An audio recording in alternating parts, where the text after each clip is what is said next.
Nova Manhã. Conexão Brasília com Diego Amorim. Diego Amorim, bom dia, tudo bem? Bom dia, Mauro, bom dia, Vanessa, bom dia, ouvinte, tudo bem?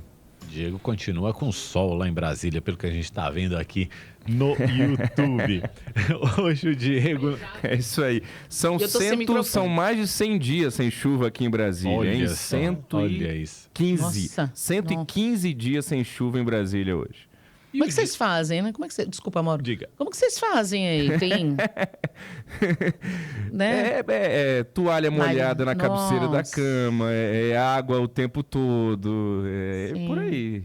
Roupas leves, hidratação, mas daqui a pouco a chuva vem. E hoje... Racha o nariz, racha a boca e por aí vai. Isso é complicado. Inspirado por esse sol, o Diego hoje vai iluminar a seguinte questão. Depois de lançar, né, o ex-juiz Sérgio Moro e de toda aquela confusão do Moro sair do partido, o Podemos acabou não lançando nenhum candidato à presidência da República, né? Por que, Diego, o Podemos desistiu dessa candidatura própria? Pois é, o Podemos corre o risco de sair dessa eleição de 2022 do mesmo tamanho que ele tem hoje. Estava ali com muita expectativa de virar um partido que eventualmente pudesse chegar ao Palácio do Planalto com o Sérgio Moro e agora caminha para ficar do tamanho que ele é hoje. Vamos entender um pouquinho o que é o Podemos, Mauro, Vanessa e ouvintes. Com esse nome, o partido existe desde 2017, ou seja, ele é muito recente, é a segunda eleição geral com esse nome. Mas o Podemos é o antigo PTN, Partido Trabalhista Nacional, que foi fundado em 1995, portanto 27 anos atrás, por Dorival Abreu, que era tio da Renata Abreu, que é hoje a presidente do partido, deputada federal por São Paulo. A família Abreu, então, tentou e conseguiu recriar o PTN, que ajudou a eleger Jânio Quadros anos atrás e que era uma dissidência do PTB getulista. O PTN, portanto, teve duas campanhas presidenciais até aqui. A primeira em 1998, um ano depois de ser oficialmente criado. Ele foi criado em 95 e teve seu registro oficializado no TSE em 97. Em 98, lançou a presidência da República a sua então secretária-geral, que se chamava Tereza Ruiz. E em 2018, na última eleição, lançou o senador Álvaro Dias, que ficou apenas em 9º lugar, com 0,80% das intenções de voto. Ele conseguiu pouco mais de 800 mil votos. O que é o Podemos? A Renata Abreu costuma dizer que não é nem um partido de direita, nem um partido de esquerda, é um partido de centro, alguns consideram de centro-direita. Fato é que o Podemos até hoje tenta encontrar uma identidade ideológica. Na Europa, mais precisamente na Espanha, o Podemos é um partido de esquerda. Isso teve muita repercussão quando surgiu essa mudança de nome aqui no Brasil. O Podemos vai ser um partido de esquerda, o Álvaro Dias é de esquerda, ele dizia não, é só o nome que é o mesmo, mas é completamente outro partido, não tem nada a ver com isso. No Senado, o Podemos tem hoje 8 senadores e é a 4ª maior bancada do Senado. O Podemos já foi mais poderoso no Senado, começou essa legislatura chegando a ter ali 11, 12 senadores. Lembrando que no Senado você pode mudar de partido a bel prazer, como quiser, sem problema algum. No caso da Câmara dos Deputados, os deputados têm mais ali dificuldade de mudar de partido, só pode mudar quando tiver a chamada janela partidária ou quando conseguir isso judicialmente no TSE, por algum motivo lá que envolva a chamada questão da infidelidade partidária. No Senado, o Podemos liderou, no primeiro ano dessa legislatura, em 2019, um grupo chamado Muda Senado. Talvez o nosso ouvinte deva se recordar.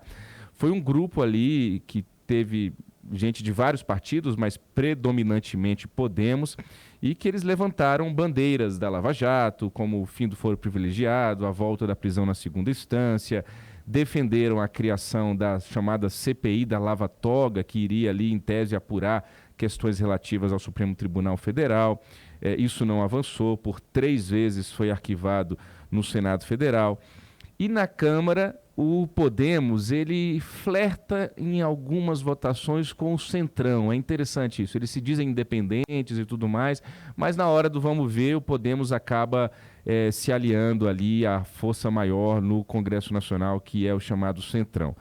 Na Câmara, há uma identidade ainda mais difusa no Podemos. A gente chegou a ter no partido, nesta legislatura, deputados como Bacelar, da Bahia, que é muito lulista, muito ligado ao PT, tanto é que na janela partidária ele saiu do Podemos e se filiou ao Partido Verde, que está apoiando o ex-presidente Lula, e também tinha o bolsonarista raiz, Diego Garcia, meu xará, que é do Paraná, que também na janela partidária mudou de legenda, foi para o Republicanos. Então, o Podemos ainda busca essa identidade. Para as eleições deste ano, Mauro, Vanessa e ouvinte, o Podemos chegou a participar das conversas do chamado Centro Democrático nos últimos anos, em meio à pandemia. Em novembro de 2021, filia o Sérgio Moro em um grande evento aqui em Brasília, com uma grande festa, uma grande expectativa, Moro, presidente da República e tudo mais. Na véspera da data marcada na data limite, no prazo limite estipulado pelo TSE para se trocar de partido, o Moro vai para a União Brasil com acusações de multa, traição. O Podemos diz que o Moro traiu o Podemos e o Moro diz que o Podemos traiu o Moro. E aí, a partir disso, cria-se um racha dentro do Podemos diante da questão: teremos candidatura própria ou não? E aí, o Eduardo Girão, senador eleito pelo PROS, mas que hoje está no Podemos do Ceará, disse pra gente, que nós vamos ouvir agora um áudio dele, por quê e o que ele acha do Podemos não ter candidatura própria em 2022. Em seguida eu comento. Paz e bem a você, ouvinte da Nova Brasil FM, jornalista Diego Amorim. Eu confesso para você que fiquei um pouco frustrado com a decisão do Podemos em não oferecer uma alternativa a essa polarização que o Brasil se angustia, né? O Podemos criou uma expectativa na sociedade e preferiu optar pelo apoio à candidatura do PSDB e do MDB, o que me parece um pouco desarmônico com as bandeiras que o partido sempre defendeu: anticorrupção, anti-impunidade, fim do foro privilegiado, fim da prisão em segunda instância. Eu respeito a posição da maioria, da nossa presidente do partido, a Renata Abreu, embora que deixei muito claro que discordava e que buscaria outro caminho de opção dentre os que estão aí para votar para presidente da República. Estou analisando os debates, estou analisando as propostas, as causas que eu defendo, para ver qual é a que se enquadra melhor. Mas ainda bem que o Podemos tem também essa liberdade. Isso não perdeu, que é a aceitar a posição de cada parlamentar, né, de acordo com o seu foro íntimo, e por isso que, tendo a independência do mandato, eu estou procurando outro caminho.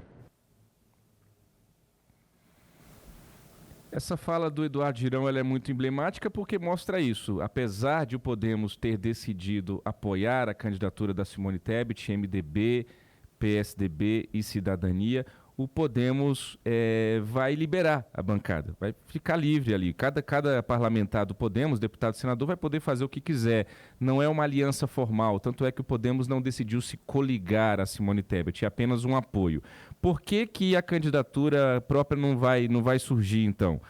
Porque nós estamos falando de uma divisão de fundo partidário. Fundo partidário é aquele dinheiro público, assim como o fundo eleitoral, que os partidos têm para usar na campanha. E se você tem uma candidatura à presidência da República, você tem que repartir esse bolo com o candidato à presidência da República e os candidatos a deputado federal, a senador e por aí vai. Então, como dentro do Podemos, assim como dentro de vários outros partidos, eles têm uma convicção ali majoritária de que a eleição está polarizada com Lula e Bolsonaro, então eles não querem ter essa candidatura própria. Lembrando que o Álvaro Dias chegou a ser cogitado para tentar novamente a presidência da República, o general Santos Cruz, que foi ministro do governo Bolsonaro, e o próprio Deltan Dallagnol, procurador da Lava Jato, também foi ventilado para ser o candidato do Podemos à presidência da República. Nada disso se confirmou e o Podemos, mesmo apoiando Simone Tebet, vai deixar os seus integrantes livres, Mauro e Vanessa. Tá aí o panorama que o Diego Amorim traça pra gente sobre a história, a trajetória e esse posicionamento atual do Podemos. Diego, obrigado por hoje. Até amanhã. Obrigada pela análise. Até amanhã. Tchau, Até tchau. amanhã, Diego.